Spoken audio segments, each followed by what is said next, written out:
नमस्कार, India time में आपका बहुत बहुत स्वागत है। मेरा नाम है अंकित त्यागी। इस वक्त आप एनडीटीवी इंडिया के साथ हैं। मुंबई में शिवसेना शिंदे गुट के सांसद रविंद्र वायकर के रिश्तेदार के खिलाफ केस दर्ज होने के बाद ईवीएम को लेकर फिर से घमासान मचा हुआ है। विपक्षी नेताओं के आरोपों का जवाब देते हुए चुनाव आयोग ने सभी आरोपों को खारिज कर दिया है।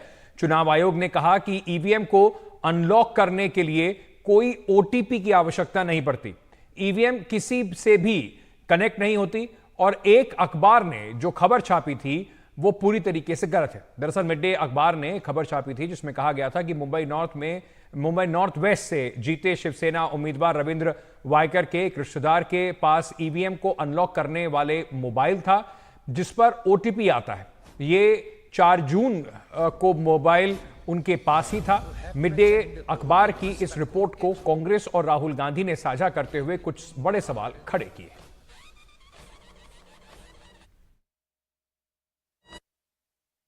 कई सारे सवाल खड़े होते हैं इस घटना से। मैं गुजारिश करूंगा चुनाव आयोग से कि तुरंत एक व्यापक टिप्पणी इसके बारे में प्रकाशित करें कि मोबाइल फोन का क्या रोल है, ये जो एफआईआर दर्ज किया गया उसको प्रकट क्यों नहीं किया जा रहा है, उसको गुप्त क्यों रखा गया है। हमारे जो पराजित उम्मीदवार थे शिवसेना के उद्धव बालासाहेब ठाकरे गुट के, उन्होंने शायद शिकायत दर्ज की है। और ये ओटीपी जनरेट करना, क्या कोई भी फोन से ओटीपी जनरेट होके इलेक्ट्रॉनिक वोटिंग मशीन हम खोल सकते हैं, उस पर बदलाव कर सकते हैं। और ये इलेक्ट्रॉनिक ट्रांसमिटेड जो पोस्टल सिस्टम है, पोस्टल वोट की सिस्टम है, ये नई चीज कहां से आ गई। हम एफआईआर हमारे नाम से होना चाहिए, उसकी जगह पे एफआईआर हमारे नाम से न लेते हुए तहसीलदार के नाम से लिया गया है और इसको मैनेज की अभी भी तरीका इनका चालू है। और पुलिस स्टेशन के बाद में वायकर साहब के कुछ लोग भी खड़े हैं जो हमारा वॉच कर रहे हैं। हम कभी आते हैं कभी जाते हैं, वो वॉचिंग चालू है। और राजभर साहब ने बोला कि आपको अगर एफआईआर का कॉपी चाहिए तो आप 17 नंबर कोर्ट में बोरीवली से निकाल लो, आपको हम कॉपी नहीं देंगे। ये कौन सा तरीका, किस तरह से अभी भी मैनेज का बंद नहीं होने वाला है क्या? इसके ऊपर से हम लोग को सुप्रीम कोर्ट तक जाना है और हम लोग गृह मंत्रालय में हम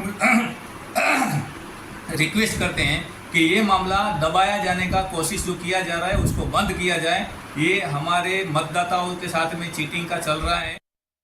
तो यहाँ इलेक्शन डिपार्टमेंट की तरफ से हमें ये कहना है कि ईवीएम के लिए कोई अनलॉकिंग के लिए ओटीपी नहीं आता है। ईवीएम ये एक स्टैंड अलोन डिवाइस है, उसमें कोई वायर्ड और वायरलेस कम्युनिकेशन का कोई प्रोविजन है ही नहीं। सो जो न्यूज है वो गलत न्यूज है और किसी भी आधारहीन न्यूज है विदाउट एनी वेरिफिकेशन। मुंबई से हमारी सहयोगी सुजाता द्विवेदी ने ये एक रिपोर्ट भेजी है। वो ईवीएम पर जो प्रेस कॉन्फ्रेंस हुई थी वहां पर भी मौजूद थी, देखते हैं। मुंबई उत्तर पश्चिम लोकसभा सीट से नवनिर्वाचित सांसद रविंद्र वायकर, जिन्होंने महज 48 वोट से अमोल कीर्तिकर को हराकर अपनी जीत दर्ज की थी इस बार की उत्तर पश्चिम लोकसभा सीट पर, उन पर अब कहीं ना कहीं एक बार फिर से विवाद घिरता हुआ नजर आ रहा है। उनके करीबी मंगेश पंडिलकर पर अब आरोप है कि जिस दिन वोटों की गिनती नेस्को सेंटर पर की जा रही थी, उन्होंने एक फोन का इस्तेमाल किया। उस फोन की इस पूरे मामले में भूमिका ये बताई जा रही है कि उसी से ओटीपी को निकालकर ईवीएम मशीन को एक्सेस किया जा सकता था, जिसके चलते अब वनरे पुलिस स्टेशन में इस पूरे मामले को दर्ज किया जा चुका है। इसी के साथ अब पुलिस अधिकारियों का कहना है कि ये वही फोन है जिससे ओटीपी जनरेट कर ईवीएम मशीन को एक्सेस किया जा सकता था, जिसके बाद से ही अब एक और इलेक्शन कमीशन द्वारा स्पष्ट कर दिया गया है प्रेस कॉन्फ्रेंस लेकर इसकी इस पूरे मामले में ईवीएम मशीन को एक्सेस करने के लिए किसी भी मोबाइल फोन का इस्तेमाल नहीं किया जा सकता। लेकिन वही दूसरी ओर सवाल ये खड़ा हो रहा है कि एक और जहां उस गिनती सेंटर के केंद्र में किसी भी प्रकार से मोबाइल फोन का इस्तेमाल नहीं किया जाना चाहिए, तो आखिरकार वहां पर मोबाइल फोन पहुंचा कैसे, और खास तौर पर उस कैंडिडेट के रिश्तेदार के पास जिसे बिल्कुल भी उस केंद्र में अलाउ नहीं किया जाना चाहिए, जिसके बाद से अब तमाम राजनीतिक पार्टियों द्वारा इस पूरे मामले को लेकर बयानबाजी शुरू की जा चुकी है। वहीं दूसरी तरफ रविंद्र वायकर का कहना है कि ये सिर्फ और सिर्फ लोगों का प्यार और भरोसा है कि वो इस बार की लोकसभा चुनाव में उन्होंने जीत दर्ज की और साथ ही इस पूरे मामले में वाद विवाद का कोई सवाल ही खड़ा नहीं होता। हालांकि अब मंगेश पंडिलकर पर एफआईआर दर्ज की जा चुकी है है। और इसी के साथ वनरे पुलिस स्टेशन इस पूरे मामले में ये पता लगाने की कोशिश कर रही है कि आखिरकार उस फोन में ऐसी क्या गड़बड़ी की गई या फिर क्या सच में उसमें ईवीएम को एक्सेस करने को लेकर ओटीपी जनरेट किया गया था या नहीं। इसके चलते अब फॉरेंसिक लैब में उस फोन को भेज दिया गया है और इसी के साथ नेस्को सेंटर के उस केंद्र के सारे सीसीटीवी फुटेजेस को अब संज्ञान में लेते हुए आगे की जांच शुरू कर दी गई है। हालांकि इस समय इलेक्शन कमीशन का कहना है कि सीसीटीवी फुटेज मुंबई पुलिस को तब तक नहीं दिया जाएगा जब तक कोर्ट द्वारा इस पर ऑर्डर नहीं आता, और जब तक कोर्ट द्वारा ऑर्डर नहीं आएगा तब तक सीसीटीवी फुटेजेस को आगे जांच के लिए नहीं दिया जाएगा, जिसके चलते अब जांच किस दिशा में जाती है और क्या सच में इस पूरे मामले में गड़बड़ी हुई है या नहीं। और उत्तर पश्चिम सीट पर रविंद्र वाइकर जिन्होंने सिर्फ 48 वोटों से ही अपनी जीत दर्ज की थी, क्या वो इस मामले में उनका एक बार फिर से फैसला उनके फेवर में आएगा या नहीं, ये देखने वाली बात होगी। हालांकि इस समय वनरई पुलिस स्टेशन में एफआईआर दर्ज किया जा चुका है और इसी के साथ इलेक्शन कमीशन इस पूरे मामले को लेकर अपना बयान सामने रख चुकी है। मुंबई से कैमरा पर्सन महेश हलवाई के साथ सुजाता द्विवेदी, एनडीटीवी इंडिया के लिए। रविवार को दूसरी बड़ी खबर लोकसभा में जो 18वीं लोकसभा है उसके अध्यक्ष को चुनने की है। लोकसभा में नए अध्यक्ष के लिए सियासी दौड़ जो है वो तेज हो गई है। आज रक्षा मंत्री राजनाथ सिंह के घर पर एनडीए की एक अहम बैठक हुई। बैठक में बीजेपी अध्यक्ष और केंद्रीय मंत्री जेपी नड्डा शामिल रहे। सूत्रों के मुताबिक बैठक में स्पीकर पद और विपक्ष को साधने की रणनीति पर चर्चा हुई। मोदी 3.0 के शपथ ग्रहण से पहले इस तरह की खबरें आई थी कि टीडीपी स्पीकर पद मांग रही है। हालांकि बीजेपी के सहयोगी दलों को स्पीकर पद देने की संभावना नहीं है। दूसरी ओर टीडीपी ने कहा है कि स्पीकर पद पर एनडीए गठबंधन मिलकर फैसला लेगा। वहीं शिवसेना उद्धव ठाकरे गुट ने वहां पर उनके जो नेता हैं संजय राउत, उन्होंने कहा है कि स्पीकर पद की लड़ाई बहुत अहम है। अगर टीडीपी अपना उम्मीदवार खड़ा करती है तो इंडिया गुट जो है वो उसका समर्थन करेगा। मेरे सहयोगी रवीश रंजन शुक्ला इस वक्त हमारे साथ जुड़ रहे हैं फोन लाइन पर। रवीश, बाकी जो पिछली 2 सरकारें रही वहां पर बीजेपी ने को लिए आसानी थी, अपनी मर्जी से उन्होंने जब चाहा स्पीकर पद पे जिसको दावेदार बनाना चाहा उन्होंने बनाया, लेकिन इस बार समीकरण बिल्कुल अलग हैं। क्या रणनीति बन रही है? जी बिल्कुल अंकित, क्योंकि बीजेपी की ये कोशिश है कि लोकसभा का जो स्पीकर का पद है वो खुद वो अपने पास रखे। तो यही वजह है कि आज एनडीए की जो बैठक है वो राजनाथ सिंह के घर पर हुई है और अभी तक जो है वो बीजेपी की ओर से 3 जो नाम है, राधा मोहन सिंह हैं और इसके अलावा जो ओम बिरला हैं और फिर जो पुरंदेश्वरी हैं, उनका ये 3 नाम जो है वो चल रहे हैं। बीजेपी की तरफ से कोशिश है कि इन 3 नामों पर जो है वो सहयोगी दल विचार करें, लेकिन अभी तक कोई स्पष्ट फैसला नहीं हो सका है।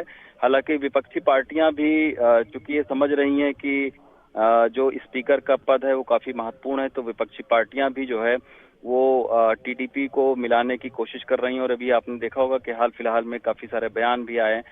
तो अभी टीडीपी ने खैर अपना रुख स्पष्ट किया है कि जो भी फैसला होगा तो एनडीए के साथ में वो फैसला लेंगे। नीतीश कुमार ने जो किसी त्यागी का बयान आया है उसमें उन्होंने कह दिया है कि जो भी बीजेपी जिस उम्मीदवार को खड़ा करेगी उसको वो अपना पूरा समर्थन देंगे। लेकिन फिलहाल कहीं ना कहीं अभी तक स्पीकर के पद पर कोई फैसला उस तरीके से नहीं हो सका है। अभी जो बजट सत्र है वो भी शुरू होगा तो उसमें देखने वाली बात होगी कि आखिर स्पीकर का पद पर क्या जो इंडिया गठबंधन है वो उसका क्या रुख होता है, क्योंकि एक बात ये भी आ रही है कि इंडिया गठबंधन ये चाह रही है कि उपाध्यक्ष का पद उसको जो है वो किसी न किसी तरीके से मिल जाए, जिससे जो एनडीए है उस पर ज्यादा से ज्यादा सियासी दबाव जो है वो बनाया जा सके। तो इस दौड़ में अभी तक बीजेपी के 3 नाम हैं। अब देखना होगा, चूंकि पुरंदेश्वरी जो है उनका चंद्रबाबू नायडू के परिवार से एक जो है वो काफी करीबी एक नाता रहा है, तो हो सकता है इन तीनों नामों में से किसी एक नाम पर सहमति बन जाए।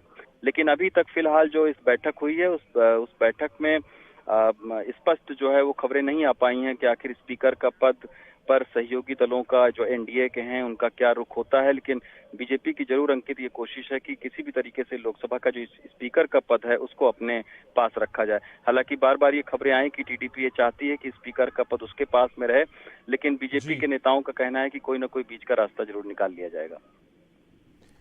बहुत बहुत शुक्रिया रवीश हमारे साथ जुड़ने के लिए। वहीं कांग्रेस के वरिष्ठ नेता और सांसद तारिक अनवर ने लोकसभा स्पीकर के मुद्दे पर एनडीटीवी से बातचीत करते हुए कहा कि हम तो चाहेंगे कि लोकसभा का जो अध्यक्ष है वो सर्वसम्मति से चुना जाए। इसके लिए सत्ता पक्ष को विपक्ष के साथ विचार विमर्श करना चाहिए। हमारे साथ हैं कांग्रेस के वरिष्ठ नेता और कांग्रेस के लोकसभा से कटिहार से चुने गए सांसद तारिक अनवर। सर, इस बार लोकसभा अध्यक्ष कौन होगा? क्या आप लोग अपना कैंडिडेट खड़े करेंगे या एनडीए का जो समर्थित कैंडिडेट होगा उसको समर्थन करेंगे? अभी कोई फैसला नहीं लिया गया है और हमारा जो इंडिया गठबंधन है आपस में बैठकर उस पर चर्चा होगी। एक बात ज़रूर हम लोग चाहेंगे कि जो भी बने वो कंसेंसस से बने, आम सहमति से बने, क्योंकि इस बार जो लोकसभा की स्थिति है वो भिन्न है। वो पहले लोकसभा में तो भारतीय जनता पार्टी को पूर्ण बहुमत था, इस बार वो गठबंधन की सरकार चला रहे हैं। तो वैसी हालत में जो भी स्पीकर होगा उसकी बड़ी जिम्मेदारी होगी। फिर प्रतिपक्ष को भी इस विश्वास में ले, प्रतिपक्ष को भी मौका दे, ये होना चाहिए। यही जो है लोकतंत्र का तकाजा है। एक बात निकल के आ रही है जो उद्धव ठाकरे के गुट के जो हैं संजय राउत की तरफ से निकल के आ रही है, वो ये कह रहे हैं कि अगर टीडीपी और जेडीयू का कैंडिडेट होगा तो हम लोग समर्थन करेंगे और अगर बीजेपी का कोई कैंडिडेट होगा तो शायद हम लोग अपना कैंडिडेट उतार सकते। इस तरह की बातचीत, ये उनकी अपनी राय है, उनकी पार्टी की राय हो सकती है, लेकिन ये पूरे इंडिया गठबंधन की राय नहीं है। इंडिया गठबंधन आपस में हम लोग बैठकर फैसला करेंगे कि क्या करना है। लेकिन सर, एक अंतिम सवाल कि आप लोग सर्वसम्मति की बात कर रहे हैं कि हम लोग एक चाहेंगे कि एक मिल बैठ कर तय करें, तो यह भी आप चाहेंगे कि भाई डिप्टी स्पीकर का पद आप लोग को अगर नहीं दिया जाता है उस पोजीशन में, मत विभाजन की नौबत आती है, तब तो शायद आप लोग अपना कैंडिडेट दें? क्या उस हालत में समय के अनुसार फैसला लिया जाएगा? और जैसा मैंने कहा कि हम लोग सामूहिक तौर पर फैसला लेंगे, कोई अकेले कांग्रेस पार्टी फैसला लेगी या कोई दूसरी पार्टी लेगी, ऐसा नहीं है। जो भी गठबंधन में हमारे साथी हैं उन सब भी उस लोगों को विश्वास में लेकर ही हम किसी नतीजे पर पहुंचेंगे। लेकिन इस बार डिप्टी स्पीकर पद आप लोग चाहेंगे विपक्ष के लोग, जिससे संख्या है जो ट्रेडिशन है हम लोग चाहते हैं उस ट्रेडिशन को लागू किया जाए। तो ये थे कांग्रेस के वरिष्ठ नेता तारिक अनवर, जिनका ये कहना है कि जो परंपरा जो रही है उस परंपरा का पालन किया जाए, लोकसभा अध्यक्ष जो बने सर्वसम्मति से बने और डिप्टी स्पीकर का पद जो है वो विपक्ष को मिले। नई दिल्ली में कैमरामैन संजय कौशिक के साथ राजीव रंजन, एनडीटीवी इंडिया। वहीं जम्मू कश्मीर में हाल के दिनों में आए आतंकी हमलों में जिस तरीके की तेजी आई है उससे देखते हुए गृह मंत्री अमित शाह ने आज एक अहम बैठक दिल्ली में की। इस बैठक में एनएसए अजीत डोवाल, जम्मू कश्मीर के उपराज्यपाल मनोज सिन्हा, गृह सचिव सेना प्रमुख, सीआरपीएफ के शीर्ष अधिकारी शामिल हुए। बैठक में गृह मंत्री अमित शाह ने कहा कि सभी एजेंसियों को मिशन मोड पर काम करना चाहिए।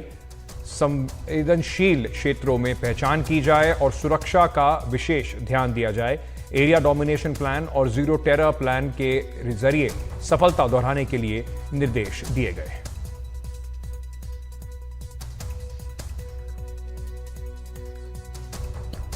लगभग 5 घंटे चले इस रिव्यू में सुरक्षा का हर एक बारीक कोने का एक समीक्षा की गई है केंद्रीय गृह मंत्री द्वारा। जहां तक जम्मू कश्मीर का सवाल है, ये मीटिंग 2 भागों में जो है वो ली गई थी। पहले भाग में जम्मू कश्मीर राज्य में आतंकवाद जो फैल रहा है साउथ ऑफ पीर पंजाल, उसके पीछे क्या वजह है और उसे किस तरह से रोका जा सकेगा, क्योंकि सिक्योरिटी ऑडिट में ये पाया गया था, जो सिक्योरिटी ऑडिट किया गया था जम्मू कश्मीर में, कई गैप्स देखे गए थे, उन्हें किस तरह से फिल किया जाएगा उसकी समीक्षा की गई। दूसरी लेवल ऑफ जो मीटिंग थी वो अमरनाथ यात्रा की सुरक्षा को लेकर थी। अमरनाथ यात्रा जो 29 जून को शुरू होने वाली है, 52 दिन तक चलेगी, उस लिहाज से कि किस तरह से श्रद्धालुओं को सुरक्षा दी जाएगी, किस तरह से पूरा का पूरा जो लेआउट है, प्लान जो एरिया है उसे किस तरह से सर्वेलेंस किया जाएगा, उसके ऊपर चर्चा की गई।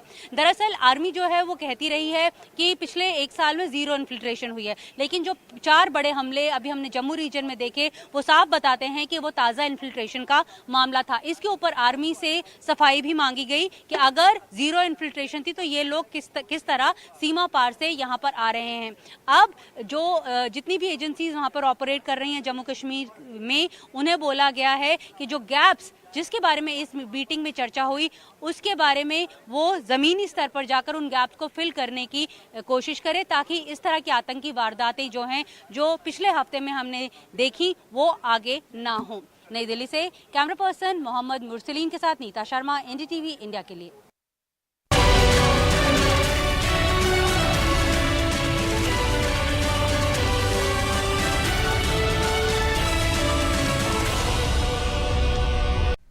उत्तराखंड के जंगलों के आग का जो तांडव है वहां पर लगातार जारी है। एक दिन के अंदर राज्य में 17 जगहों पर आग लगने का मामला सामने आया है। इस साल की बात करें तो अब तक उत्तराखंड के जंगलों में 1200 से ज्यादा जगहों पर आग लगी है, जिस पर काबू पाने में अब तक 10 कर्मचारियों की जान चली गई है। गुरुवार को अल्मोड़ा के बिनसर वन्यजीव सेंचुरी में आग बुझाने पहुंचे 4 लोगों की मौत हो गई और 4 लोग गंभीर रूप से घायल हो गए। बेहतर इलाज के लिए घायलों को एयरलिफ्ट कर दिल्ली भेजा गया। उत्तराखंड के जंगलों में आग के आंकड़े देखें तो एक दिन में ही 17 जगहों पर आग लगने की घटनाएं हुई। इस साल अब तक 1237 जगह आग लगी। साल 2024 में जंगलों में आग से 1691 हेक्टेयर प्रभावित हुए। इस साल 10 लोगों की जंगलों में आग बुझाने के दौरान मौत हुई। गढ़वाल में 530, कुमाऊं में 596 और रिजर्व फॉरेस्ट में आग लगने की 111 घटनाएं हुई।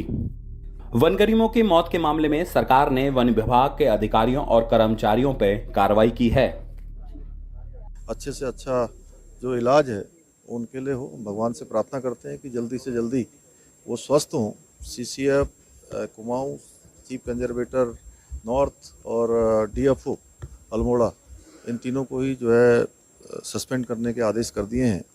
और इसमें सीधे सीधे चेतावनी है, क्योंकि मैं लंबे समय से हम लोग लगातार ये कहते रहे हैं कि हमारे जो उच्चाधिकारी हैं वो धरातल पर चीज़ों को देखें, उनको जाकर देखें, किसी प्रकार की कोई लापरवाही न बरतें। आग बुझाने के दौरान जिस तरह कर्मचारियों की मौत हो रही है, उससे वन विभाग और राज्य सरकार के कामकाज और रवैये पे उंगली उठ रही है। सवाल है कि कर्मचारियों की सुरक्षा का ध्यान क्यों नहीं रखा गया और आग बुझाने वाले कर्मचारियों को कम संसाधनों के साथ मौके पर क्यों भेजा गया। देहरादून से एनडीटीवी इंडिया के लिए किशोर रावत की रिपोर्ट। वहीं भारी बारिश, बाढ़ और भूस्खलन से सिक्किम में जनजीवन अस्त व्यस्त है। भूस्खलन के कारण कई जगहों पर सड़क टूट गई है। इस राज्य में जो उत्तरी इलाका है वहां पर करीब 1200 सैलानी फंसे हुए हैं। सिक्किम सरकार ने ऐसे में भारतीय वायुसेना की मदद मांगी है। रत्नदीप चौधरी की ये रिपोर्ट। हम लोग यहाँ पे 13 तारीख से फंसे हुए सारे टूरिस्ट यहाँ पे चुंगथाम गुरुद्वारा में हम लोग। भारी बारिश और भूस्खलन के कारण सिक्किम के मंगन जिले में 1200 से ज्यादा सैलानी फंसे हुए हैं। इनमें थाईलैंड, नेपाल और बांग्लादेश के 15 विदेशी सैलानी भी शामिल हैं। बारिश खत्म होने का नाम ही नहीं ले रही। ऐसे में इन सैलानियों को निकालना बड़ी चुनौती हो गया है। प्लीज हमें जल्दी से जल्दी घर पहुंचाइए, बस इतना कीजिए। बच्चे सब यहाँ पर एकदम परेशान हैं। छोटे छोटे बच्चे परेशान हो रहे हैं। यहाँ लाइट नहीं है, नेटवर्क नहीं है, कैश नहीं है, कैश नहीं है हमारे पास। हमारे बच्चों को गुरुद्वारा में खाना तो मिल रहा है, नहीं तो भूखे रह जाएंगे। उधर प्रशासन ने स्पष्ट किया है कि सिर्फ लाचुंग गांव ही मुख्य मार्ग से कटा हुआ है। उत्तर सिक्किम के अलग अलग इलाकों में बारिश के कारण जमीन धंसने की घटनाओं में अब तक 9 लोगों की मौत हो चुकी है। इस बीच चुंगथांग में फंसे कई सैलानियों ने वहां के एक गुरुद्वारे में शरण ली है। तीस्ता नदी उफान पर है। इस कारण सिक्किम और उत्तर बंगाल के बीच सड़क मार्ग कट चुका है। उधर सिक्किम के मुख्यमंत्री प्रेम सिंह तमांग कई प्रभावित इलाकों के दौरे पर जा रहे हैं। जो अभी दुखद घटना हुए, जैसा मंगान में 6 नागरिक का डेथ हुआ है और मजुआ का जो लैंडस्लाइड के कारण रांगांग में 3 का हुआ और इंजरी भी बहुत हुआ और बहुत सारे घर करीब मंगान में 40 घर पूरा डैमेज है और यहाँ पर यांगांग में करीब 10 घर डैमेज है, पूरा पूर्ण रूप से डैमेज है और 8-9 घर मतलब ऐसा स्थिति में है जो डैमेजेस है। तो करीब 67 फैमिलीज अभी शिफ्ट हुआ है अभी रिलीफ कैंप में। भारत सरकार का मिनिस्ट्री ऑफ ट्रांसपोर्ट के द्वारा डीजी डायरेक्टर जनरल भी आ गया, क्योंकि यहाँ के रोड के जो समस्या है, क्योंकि अभी बंद हो रहा है, बड़ा सा जितना भी हैवी व्हीकल नहीं चल रहा है, इसके कारण हमारा कॉस्ट बढ़ जाएंगे, क्योंकि घूम के आना पड़ेगा, इसका कॉस्टिंग होगा, फूड ग्रेन का कॉस्टिंग बढ़ेगा, इसलिए हम लोग को इसको सीरियसली ले रहे हैं। इन हालात में राहत और बचाव के काम में सिर्फ सेना या सुरक्षा बल ही नहीं लगे हैं, बल्कि कई आम लोग, नागरिक संगठन और खिलाड़ी भी आगे आए हैं। कल ही हम लोग का जो विजय उत्सव हुआ था एसकेएम पार्टी का, उसमें हम लोग का नवनिर्वाचित एमएलए श्री एमपी प्रधान द्वारा अपील किया हुआ मल्ली का जनता को यही था कि सब लोग एक साथ एक हाथ होके जो अभी इस बार टेम्पररी सॉल्यूशन के लिए जो रिवर बेल्ट का सैंड बदला के प्रोटेक्शन कर रहा है, तो ये सब एक टेम्पररी सॉल्यूशन है। मैं विशेष करके यही हम लोग का प्रशासन और सम्माननीय मुख्यमंत्री को यही मल्ली जनता द्वारा ये आह्वान करना चाहता हूँ कि जल्दी से जल्दी ये बारिश खत्म होने के बाद इधर में परमानेंट सॉल्यूशन 1 किलोमीटर का वो जो प्रोटेक्शन वाल एसएमटी डायरा से लेकर आपका ये हॉस्पिटल डायरा तक वो करना चाहिए, ताकि इसमें शॉर्ट टर्म रिलीफ ना मिले, फुल टाइम रिलीफ मिले, जनता के लिए एकदम अच्छा से अच्छा समाधान हो सके। उत्तर सिक्किम में पिछले साल ग्लेशियर से जुड़ी एक झील के टूटने से तीस्ता नदी में आई बाढ़ से भारी तबाही हुई थी। 179 लोग मारे गए थे। उस दौरान कई सड़कें और पुल बह गए थे और भारी नुकसान हुआ था। उस हादसे से अभी उबर भी नहीं पाए थे कि सिक्किम फिर बारिश की चपेट में है। रत्नदीप चौधरी की रिपोर्ट, एनडीटीवी इंडिया। चलिए अब टेक्नोलॉजी की थोड़ी बात कर लेते हैं। क्या अच्छा है, क्या नहीं होगा? अगर आपके टेक्नोलॉजी से लेकर कोई सवाल हैं तो उसका जवाब दे रहे हैं हमारे सहयोगी टेक एक्सपर्ट गौरव उर्फ technical Guruji.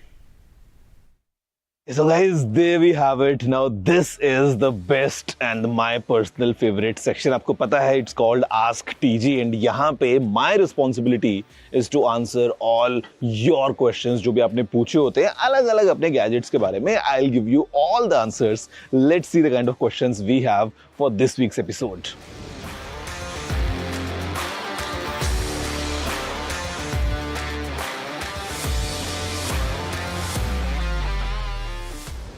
I mean, okay, I'll give you a very basic answer, brother, which is to just go and check into the sync settings of your phone. अगर आप जब S7 यूज कर रहे थे उस time पे सब कुछ सिंक हो रहा था and now you have moved to S21 and it's not working, आप अपने फोन की सेटिंग्स में जाइए, वहाँ पे आपका जो भी पर्टिकुलर अकाउंट है, for example if it's Outlook और maybe it's the Google account, उस पर टैप करने के बाद में आप देख सकते हैं कि क्या क्या चीज़ें सिंक हो रही हैं या क्या क्या चीज़ें सिंक नहीं हो रही हैं. It's very easy, may be it's of, वहाँ पे वो सिंक नहीं हो रहा है एंड दैट्स द रीज़न कि आपको अपने आउटलुक अकाउंट में आपके जो कॉन्टैक्ट्स वगैरह हैं या कैलेंडर जो डिटेल्स वगैरह हैं वो नहीं दिखाई दे रही हैं. तो just turn on that sync and उसके बाद में आपका जो मोबाइल फ़ोन का जो भी कंटेंट है वो इजीली सिंक हो जाएगा with your outlook. Do home appliances stop working or trip in peak summers due to heat? Is it a cause of concern when this happens? See, yes, it depends because sometimes if you talk about excessive heating, मतलब जहाँ पे बहुत ज़्यादा temperature बढ़ चुका है और आप जानते हैं कि कोई भी अगर अप्लायंस होगा while it's working, वहाँ पे भी आपको टेम्परेचर बढ़ता हुआ दिखाई देता है. And let's say you talk about an air conditioner जहाँ पे एक आउटडोर यूनिट है, वो ऑलरेडी धूप में है, बहुत ज़्यादा गर्मी है एंड वो भी लगातार काम कर रही है, तो under certain scenarios you might face this issue कि जो आपके अप्लायंसेज हैं वो ठीक से काम ना करें जैसा अज्यूम कर रहे हैं कि वो काम करेंगे. हो सकता है वो प्रॉपर फंक्शनैलिटी आपको ना दें या हो सकता है काम करना बंद कर दें या खराब हो जाएं. एक्सट्रीम टेम्परेचर्स में this is definitely a possibility. Do hard drives stop working if you don't use them for a long time? I have a hard drive that just won't work. I'm using it after 6 years. See, I would recommend कि आप अगर एक hard drive use करते हैं ना, you periodically plug it in और आप उसको यूज करते रहें because 6 years to be honest is a long time duration. Second thing is because hard drives they are a mechanical device जहाँ पे moving parts होते हैं, चीज़ें spin करती हैं, तो हो सकता है over time because of dust या maybe some other breakdowns वो mechanically अगर काम नहीं कर रही है and that's the reason. और अब आज दिन भर हमने आपसे एक सवाल पूछा था जिस पर आप अपना जवाब हमें भेज चुके हैं. सवाल था कि क्या एक समाज के रूप में हमारे भीतर गुस्सा बढ़ रहा है? जवाब जो लोगों ने हमें दिया उसके हिसाब से 87% लोगों की राय है कि ऐसा हो रहा है, यानी कि हाँ, और 13% लोगों का मानना है कि ऐसा नहीं हो रहा, यानी कि ना।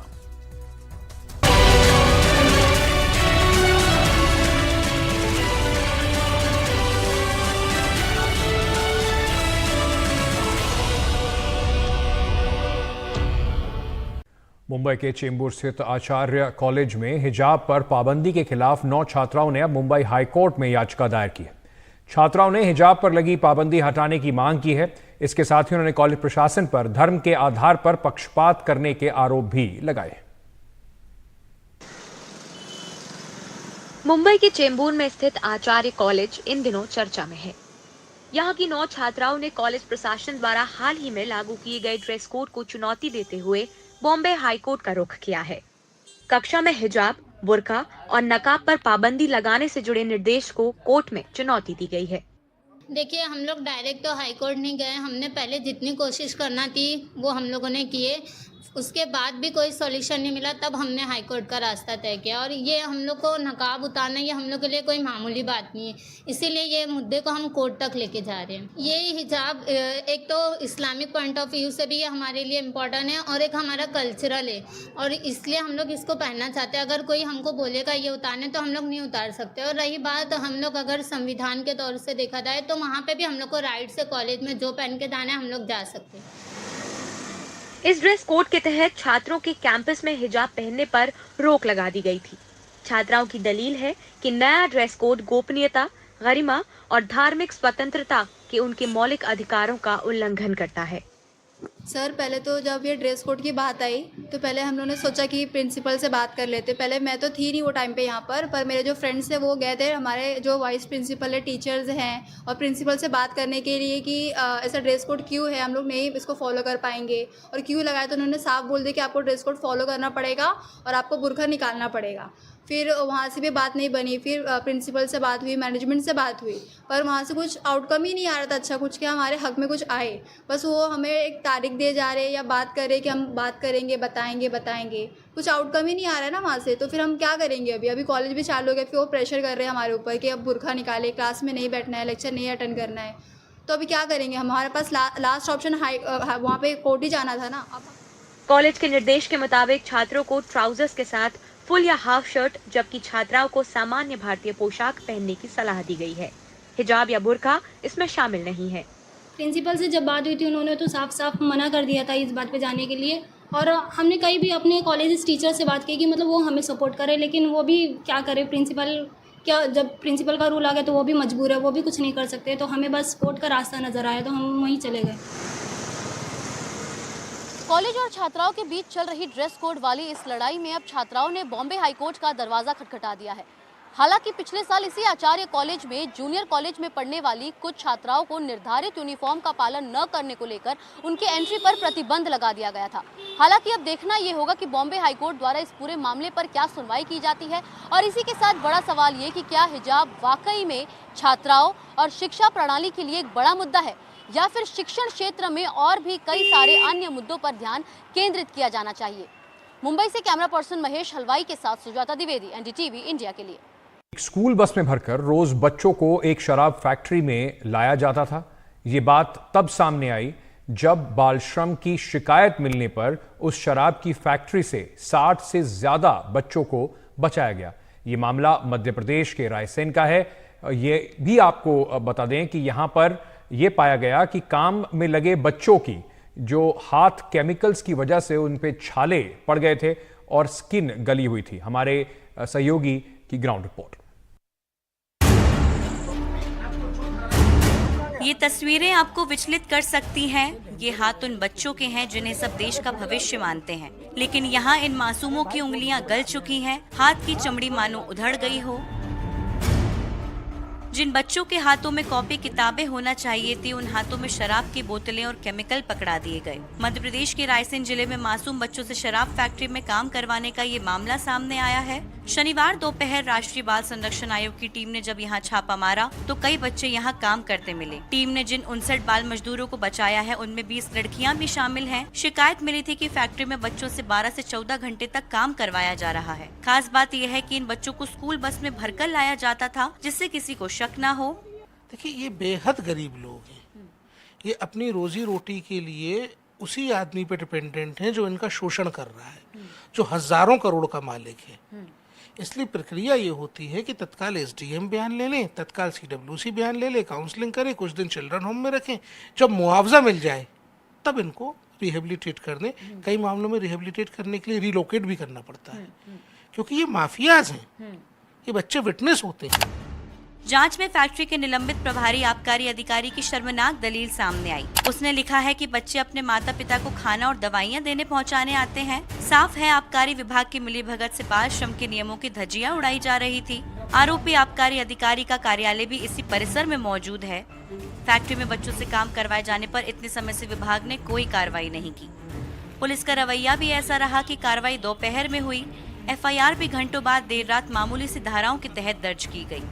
हमारा जो सीडब्ल्यूसी है और लेबर ऑफिसर है, ये पूरा वेरिफिकेशन कर रहे हैं कथन वगैरह लेकर, तो सभी कार्रवाई उस पर चल रही है और एफआईआर की कार्रवाई थाने पर इसमें की जाती है। हालात तो ये है कि बाल आयोग को देर रात जब हंगामा करना पड़ा तब जाकर पुलिस प्रशासन जागा। मध्य प्रदेश में शराब माफिया तो छोड़िए, शराब फैक्ट्री संचालकों का दुस्साहस इस हद तक पहुंच गया है। आबकारी अधिकारियों का संरक्षण जो है, उधर गरीब परिवार की दलील है कि गरीबी के कारण बच्चों को काम पर भेजना जरूरी और मजबूरी सा हो गया है।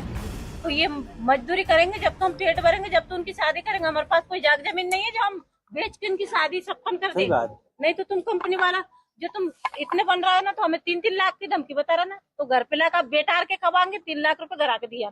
मामला सुर्खियों में आया तो मुख्यमंत्री मोहन यादव भी सक्रिय हुए। आबकारी विभाग के कुछ अधिकारियों का निलंबन कर दिया गया है। कन्हैया लाल अतुलकर प्रभारी जिला आबकारी अधिकारी सेहतगंज को निलंबित किया गया। 3 आबकारी उप निरीक्षक भी निलंबित किए गए। उप निरीक्षक प्रीति उइके, शेफाली वर्मा और मुकेश कुमार भी निलंबित हुए। एक श्रम निरीक्षक पर भी गाजगिरी और निलंबित किए गए। आईपीसी की धारा 75, 59 और बंधुआ मजदूरी अधिनियम की धारा 374 के तहत केस भी दर्ज किया गया। मध्य प्रदेश के रायसेन में जिस तरह से बाल श्रमिकों की बात सामने आई है, सरकार द्वारा तत्काल कार्रवाई की गई।